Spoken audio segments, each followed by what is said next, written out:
নমস্কার সকলকে। সামনে বিশ্বকাপ টি-20, তার মধ্য দিয়ে ভারত যেভাবে খেলছে সেটা কিন্তু দেখার মতো, নজর কাড়ার মতো, কিন্তু দুর্দান্ত খেলছে। আমরা আশা করি ভারত যেভাবে টি-20 খেলছে, যেভাবে স্কোর করছে, যেভাবে তারা 4-6 হাঁকাচ্ছে, যেভাবে তারা বিরোধীদেরকে মানে ধরাশায়ী করে জয়লাভ করছে, সেটা কিন্তু মনে হচ্ছে, আমরা দেখতে পাচ্ছি যে 2026-এও কিন্তু বিশ্বকাপের ট্রফি ভারতেই তুলবে।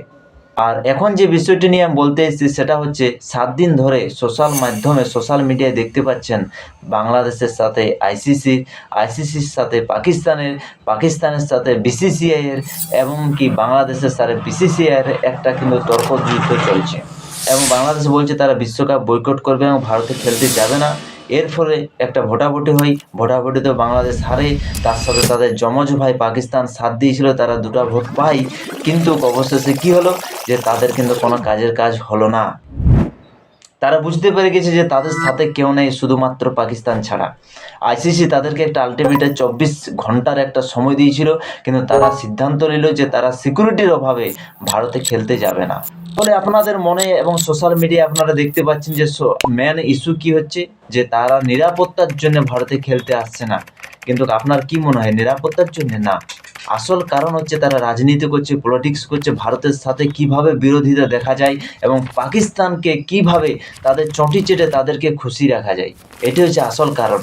কিন্তু যাই হোক, পাকিস্তানের উস্কানিতে যেটাই করুক তাদের ক্ষতিই হবে। একটা বাংলায় দাদা কথা আছে যে চটি তার অন্য চালকে কপি করতে গিয়ে নিজের চালটি কিন্তু হারিয়েছিল, তাই চটি আজকাল ঝাপান হাটে এখন চটি দেখতে পাওয়া যায় না। সে বাংলাদেশের অবস্থা সেদিকে যাচ্ছে। ভারতের সাথে পাঙ্গা নিতে গেলে কি হবে, হাতির সাথে সেই কেঁকলাইসের পাঙ্গার মতনই হচ্ছে। তো যাই হোক, তারা ওটা ভালো বুঝছে, তারা ছেঁচড়া কখনো বুঝবে না।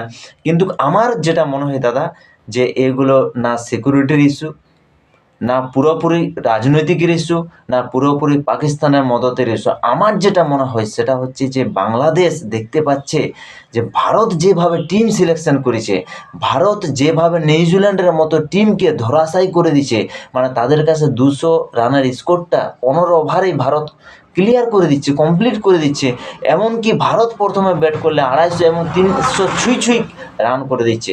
তারা জানে যে আইসিসির কোনো বড় টুর্নামেন্টে আজ পর্যন্ত বাংলাদেশ ছাপ ফেলতে পারেনি, আর তারা জানে যে এইভাবে আর তারা জানে যে এখন যে ভারত আর বাংলাদেশের মধ্যে একটা টেনশন কাজ করছে, আর এই সময় যাই পর ভারতে যদি আমরা যাই, ভারত নিউজিল্যান্ডকে যদি 300 মারছে, তো ভারত আমাদেরকে 450-500 ঠুকিয়ে দিতে পারে। মানে আমাদের যে ক্রিকেটের যে মান সম্মান ইজ্জত, ক্রিকেটের সব কিছু বংশ গোষ্ঠী শেষ করে দিবে।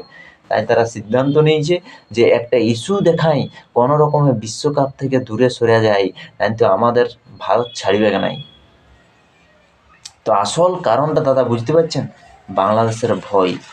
তো দাদার আসল কারণটা বুঝতে পারছেন, বাংলাদেশের কিন্তু হারার ভয়।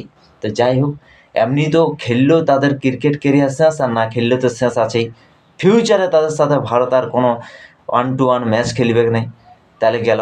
পাকিস্তানের অবস্থা বুঝতে পারছেন, আর বাংলাদেশের অবস্থা বুঝতে পারছেন। আর আপনাদের কি মনে হচ্ছে, অস্ট্রেলিয়ার মতো, নিউজিল্যান্ডের মতো, ইংল্যান্ডের মতন টিম কোনোদিন বাংলাদেশে সিরিজ খেলবে? কোনোদিন খেলবে না। বাংলাদেশকে ছুটি বলতে হোক, সেটা লাইন নিয়ে থাকতে হোক, যে তারা তাদেরকে অ্যাকসেপ্ট করে কিনা। হ্যাঁ, খেলবে আয়ারল্যান্ড, জিম্বাবু, ঠিক আছে, স্কটল্যান্ড, এরা খেলবে তাদের সাথে।